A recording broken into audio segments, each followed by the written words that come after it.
gameranx presents another episode of Before You Buy, the show where we give you some straight-up gameplay and some first impressions of the latest games releasing. I'm Jake Baldino, and recently I've been playing The Last Guardian. Yes, okay, let me get that out of the way. It's finally here. Oh my god, I can't believe it's real. After being seemingly canceled and delayed over and over again, I mean, the game was announced in like freaking 2009. It emerges as a PS4 exclusive with now, of course, a lot of hype and expectations behind it. And in many ways, it's pretty much the so-so game you probably expected, but I think it's definitely going to appeal to a certain type of player of video games. It's definitely not perfect overall, and honestly, I may feel like I might forget it after a while, but I am still glad that this game did get its time to shine and it did finally release. What The Last Guardian basically is you're a little boy and you wake up in a place you don't know where you are or how you got there, and you find a giant bird dog-like creature called Trico, and slowly you two progress and develop a sort of bond and friendship as you progress through a somewhat linear adventure, avoiding danger, climbing and jumping and running and solving puzzles together. It's definitely clearly a simple game. It's basically like one giant dungeon. One giant and well-designed dungeon, though, I will say. The puzzles are simple, but the real interesting stuff is really getting the creature to work with you. You can climb on the creature,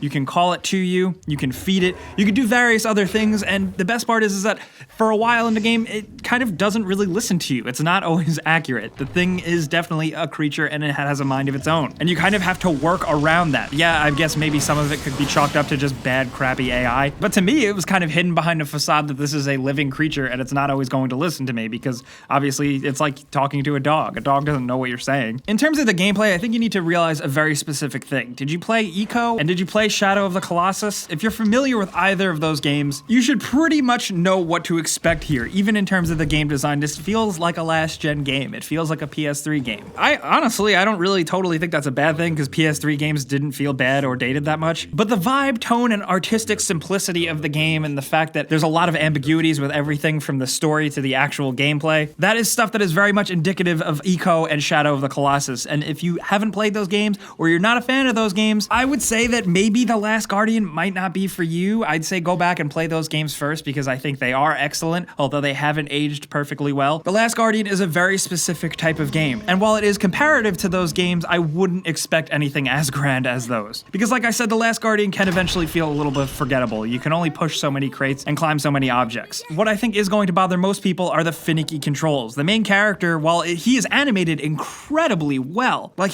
some of the stuff he does looks amazing. Sometimes it just feels like his movement speed is so fast, like he just runs, he just hauls ass everywhere he goes. And finicky is definitely the right word. Everything here just kind of feels tricky and messy sometimes, and it's hard to really be accurate with what you're trying to do. Also, the camera has a tendency to be pretty awful. It gets stuck on a lot of geometry, but in tight areas, it can actually sometimes get stuck inside Trico, and it's just complete darkness, and it's really jarring, especially when you're trying to tightly navigate something or climb on top of him. It can frustrate some, but I guess on the flip side, on the bright side, I think the camera does do a good job of showing the scope and the scale of Trico as he walks up to you. Sometimes the camera will just naturally cinematically pan up to show his face, and I kind of like the way the game captures those moments. Thankfully, it is such a simple game that doesn't always require a ton of finesse, but when it does, sometimes the controls can get in your way, and that's gonna frustrate some people. But I truly believe what you get for putting up with those moments and struggling through those moments are some really fantastic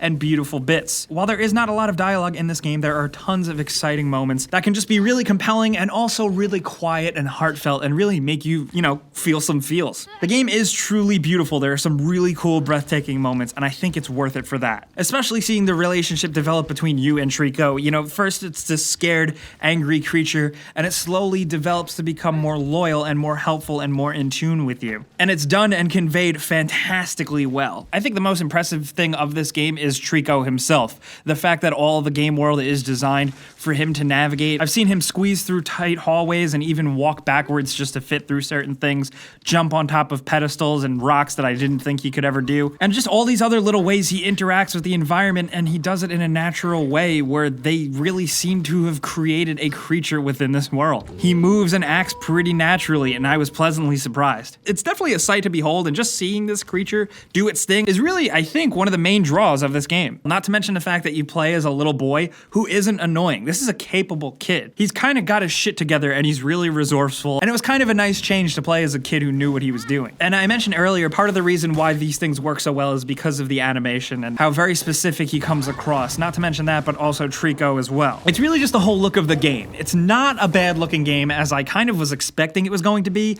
It just doesn't show well. You know, on YouTube and stuff and screenshots, I don't know, it just doesn't look that great, but in motion, in person, it looks much better. It may just be a stylistic thing. It may be the style of the game itself. Granted, I do want to say that I was playing on a PS4 Pro on an HDR TV, but honestly, I like the look of the game. I like that the kid is almost animated almost in a cartoonish Pixar way, and the world around him is almost hyper-realistic, with Trico having realistic fur and feathers. The frame rate, though, can be absolute shit at times, and that's gonna piss some people off. If you're somebody who doesn't like 30 frames per second, you're not gonna like this game. You know, the game overall doesn't look cutting edge, bleeding edge, amazing or anything, but by no means does it really look awful. But overall, this is a fun and clever little action-adventure puzzle game, and it's got some real heart to it. I think if you're an animal person, you're really gonna like the way this giant creature feels. I think it is definitely something worth experiencing, but I think overall the hype all the way back from 2009 and the immense anticipation doesn't quite live up to it, and I definitely don't think it lives quite up to the high bar that was set by the previous games developed by this team, but I really did enjoy my time with it. It was charming. It's definitely clearly flawed, like I mentioned, but it's worth pulling through it, and it's pretty much about the average length of a linear single-player adventure game. I think The Last Guardian is definitely worth playing. I wouldn't say go out right now and play it, you have to play it, but I think if you are a fan of the previous games, you should definitely consider it, and if you're not a fan of the previous games, I think you should think about it. You may end up really enjoying here. But that's this before you buy video, guys. You know what I do. I give you some pros, some cons, and some personal opinion thrown in, and now I want to hear yours down in the comments. Seriously,